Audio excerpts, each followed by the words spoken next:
मैं डॉक्टर वैभव चौधरी, मैं consultant psychiatrist हूँ कोकिलाबेन हॉस्पिटल में, इंदौर में। तो सबसे पहले आज है कि साइकेट्रिस्ट क्यों है इस सभा में।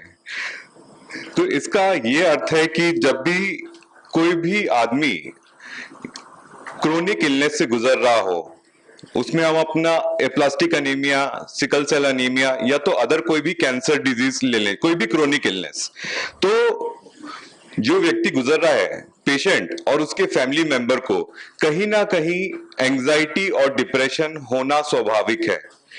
आप अनीमिया सही करने की कोशिश करेंगे, आप कैंसर के लिए क्योर करेंगे, लेकिन व्हाट अबाउट मेंटल हेल्थ। कई बार पेपर ऐसे पब्लिश हुए हैं जिसमें ये देखा गया है कि अगर आपका मन अच्छा है, इस क्रोनिक इलनेस के दौरान भी आप ज्यादा पॉजिटिवली सोच रहे हैं, तो जो भी आपको दवाइयां दी जा रही हैं वो ज्यादा आपके शरीर में काम करेंगी। लेकिन अगर आप नेगेटिव सोच रहे हैं और दवाइयां ले रहे हैं, उसका क्योर कर रहे हैं, तो आई थिंक उसमें पॉसिबिलिटीज कम है कि आपको अच्छा मतलब कुछ रिजल्ट मिलेगा। ये मोस्ट कॉमन डिजीजेस हैं जो किसी भी क्रोनिक इलनेस में आ सकती है पेशेंट को या फिर फैमिली मेंबर्स को। अगर अप्लास्टिक अनीमिया की बात करेंगे तो उसमें फ्रीक्वेंट ब्लड ट्रांसफ्यूजन होता है। ये काफी हेक्टिक और काफी फ्रस्ट्रेटिंग हो जाता है, नहीं काफी फ्रस्ट्रेटिंग हो जाता है पेशेंट और उसके रिलेटिव के लिए। एंजाइटी डिसऑर्डर और डिप्रेशन इसमें सबसे ज्यादा कॉमन है। एक इंसोम्निया। अपन पहला देखेंगे एंजाइटी डिसऑर्डर के जो पेशेंट होते हैं, ये क्रोनिक इलनेस में भी हो सकता है और नॉर्मल जनता को भी हो सकता है। तो इसमें आप देखिए, ये सिम्टम्स जो है एक एंजाइटी डिसऑर्डर के पेशेंट को देखने के लिए मिलते हैं। क्या होता है, एकदम से पाल्पिटेशन होने लगता है, धक धक धक धक धक धक, और ऐसा लगता है कि अगले पल ही मेरी मृत्यु हो जाएगी या तो कुछ मैं क्रेजी हो गया हूं। आप यहाँ पे देखेंगे एकदम रेस्टलेस, आप जो फीमेल बैठी हुई रेस्टलेस नजर आ रही है, फटीग एक उसमें दिख रहा है, और फ्यूचर की बहुत ज्यादा चिंता करते हैं कि आगे कितना फिर मैं फाइनेंशियल कैसे कर पाऊंगा, ब्लड ट्रांसफ्यूजन कैसे ले पाऊंगा। अब मैं इससे कोरिलेट करके आपको बता रहा हूं, चिड़चिड़पना काफी बढ़ जाता है। तो इसमें आपको थोड़ी सा कहीं ना कहीं आपको साइकेट्री की दवाओं का भी प्रयोग करना पड़ेगा। आप मेन जो इलनेस है उसको ट्रीट करें अलोंग विद साइकेट्रिक मेडिकेशन। और अगर आप अपने साइकेट्रिस्ट को बताते हैं कि you have some comorbidity like aplastic anaemia और कैंसर, तो they will give you in little dose, not in कि बहुत बड़ा डोज दे दिया फिर उसके साइड इफेक्ट आ रहे हैं। ऐसा नहीं होता है। साइड इफेक्ट कब आते हैं साइकेट्रिक मेडिकेशन के, एक बार पेशेंट आपसे फॉलोअप में के लिए एक बार दवाई ले गया, लेकिन फॉलोअप के लिए वो 3-4 महीने बाद आ रहा है, तो यहाँ पे साइकेट्रिस्ट को ब्लेम नहीं करना चाहिए। आपको जब भी बुलाया जाए फॉलोअप में तभी आए, तो मिनिमम डोज देंगे और अच्छा करेंगे। ये भी कुछ साइंस हैं आपके एंजाइटी डिसऑर्डर के। इसमें क्या होता है कि सोशल विड्रॉल हो जाता है, पेशेंट बाहर जाना पसंद नहीं करता, बाहर रेस्टोरेंट में खाना पसंद नहीं करता, उसको ऐसा लगता है कि कोई जज करेगा किस हिसाब से वो खाना खा रहा है। कई बार चिड़चिड़ा व्यवहार करता है, रात में नींद नहीं आती। पाल्पिटेशन का मतलब अपनी जो दिल की धड़कनें खुद ही को सुनाई देती हैं। Second one is depression. ये भी काफी कॉमन है पेशेंट में और पेशेंट के रिलेटिव्स में। हम लोगों ने एक क्वालिटी ऑफ लाइफ इंडेक्स होता है, WHO की स्केल है, वो पेशेंट के रिलेटिव्स में लगाई थी, और ये हमने लगाई थी सर्वाइकल कैंसर के लिए जो रिलेटिव थे। तो हमने देखा कि पेशेंट के साथ साथ जो आपके उनके रिलेटिव हैं, उनका भी काफी पुअर क्वालिटी ऑफ लाइफ जो WHO की स्केल थी उसमें आया था। और उसमें कई पेशेंटों में हम लोगों ने एक हमारी स्केल होती है हेमडी, और तो वो भी अप्लाई की, तो हमने देखा कि moderate to severe depression patient के रिलेटिव में देखा गया है। तो जो कॉमन साइंस होते हैं डिप्रेशन के, वो है कि एकदम मन उदास रहने लगेगा, पहले जो एक्टिविटीज करना पसंद थी अब वो पसंद नहीं आएंगी, आपको स्कूल जाना या तो कॉलेज जाना पसंद नहीं आएगा, नींद नहीं आएगी, भूख नहीं लगेगी, चिड़चिड़ व्यवहार होगा, और आपके अकेला बैठना आपको ज्यादा पसंद आएगा। कई बार ऐसा फीलिंग आएगा कि अब सब कुछ वर्थलेस है, होपलेस है, हेल्पलेस है। कई बार आत्महत्या के ख्याल भी आएंगे। तो इस समय पेशेंट को आपको चाहिए कि वो किसी मेंटल हेल्थ एक्सपर्ट के संपर्क में आए। अगर जरूरत पड़ेगा तभी हम दवाई स्टार्ट करेंगे, नहीं तो काउंसलिंग के थ्रू भी काफी चीजें की जा सकती हैं। ये कुछ कॉमन साइकेट्रिक सिम्टम्स डिजीजेस के बारे में भी बता दूंगा। एक होता है बाइपोलर अफेक्टिव डिसऑर्डर। इसमें क्या होता है कि मेनिया और डिप्रेशन, ये मेनिया स्टेट कुछ समय के लिए आएगी, फिर वो एकदम नॉर्मल हो जाएगा ट्रीटमेंट के बाद, फिर शायद उसको डिप्रेशन का कभी एक दौरा आ सकता है। तो मेनिया की जो सिम्टम्स हैं वो ये लिखे हैं कि ज्यादा बातें करेगा, एकदम रेस्टलेस रहेगा, लेस स्लीप होगी और अपनी बड़ी बड़ी बातें करेगा। तो ये एक मेनिया की स्टेट आ गई। जब वो सबसाइड होगी आफ्टर ट्रीटमेंट, तो फ्यूचर में जाके कहो कोई डिप्रेशन की स्टेट आ गई। जैसे मैंने पहले बताया था, वो डिप्रेशन वही वाला आता है, लेकिन ये बाइपोलर के अंदर हम लोग कैटेगराइज करते हैं। अगेन डिप्रेशन के लक्षण जो है, उदास लगेगा, भूख नहीं लगेगी।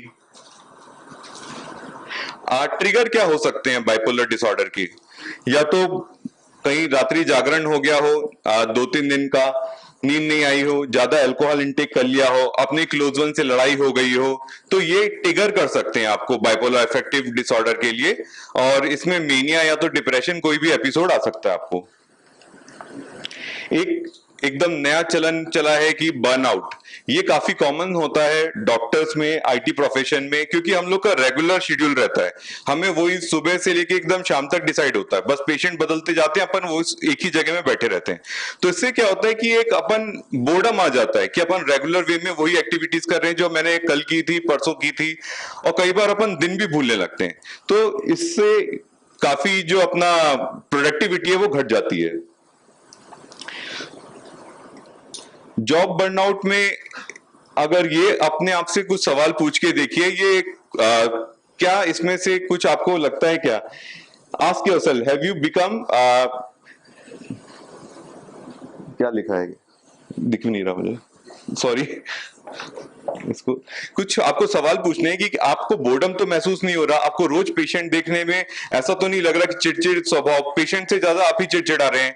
तो इसके लिए आपको क्या करना चाहिए कि योगा, मेडिटेशन और कुछ ना कुछ अपने रिसर्च वर्क करते रहें, कुछ एकेडमिक वर्क करते रहें, कि ऐसा ना हो कि आपका जो रेगुलर जॉब है वो बोर बन जाए। इससे आपकी प्रोडक्टिविटी भी बढ़ेगी। एक है ओसीडी, ऑब्सेसिव कंपल्सिव डिसऑर्डर। ये बहुत कॉमन होता है। आई थिंक 50% जो बच्चे होते हैं 12 ईयर तक के, उनमें इसके फीचर्स बहुत ज्यादा पाए जाते हैं और कई बार ट्रीटमेंट की जरूरत भी नहीं रहती, अपने आप ये आगे जाके क्योर हो जाता है। लेकिन अगर ये ज्यादा लंबे समय तक खिंचता है, 18, 19 साल, 20 साल तक, तो आपको इसकी ट्रीटमेंट की जरूरत पड़ती है।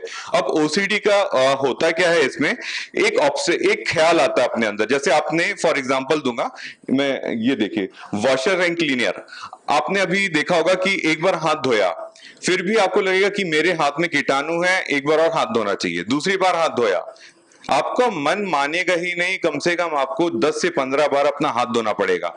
कई लोग ऐसे होते हैं कि वो इतना स्क्रैच करते हैं कि आपकी जो ऊपर की स्किन है वो निकल जाती है।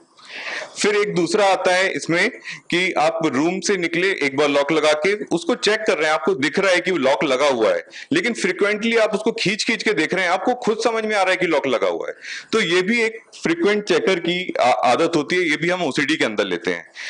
कई बार इंपल्सिव थॉट्स आते हैं, ना चाहते हुए थॉट आए जा रहा है, आप भटकाने की कोशिश कर रहे हैं अपना मन, लेकिन तभी वो ख्याल आता जाता है। ये ओसीडी के टाइप हैं। देखिए ये वाला हैंड वॉशिंग का, बहुत धोते रहेंगे वो।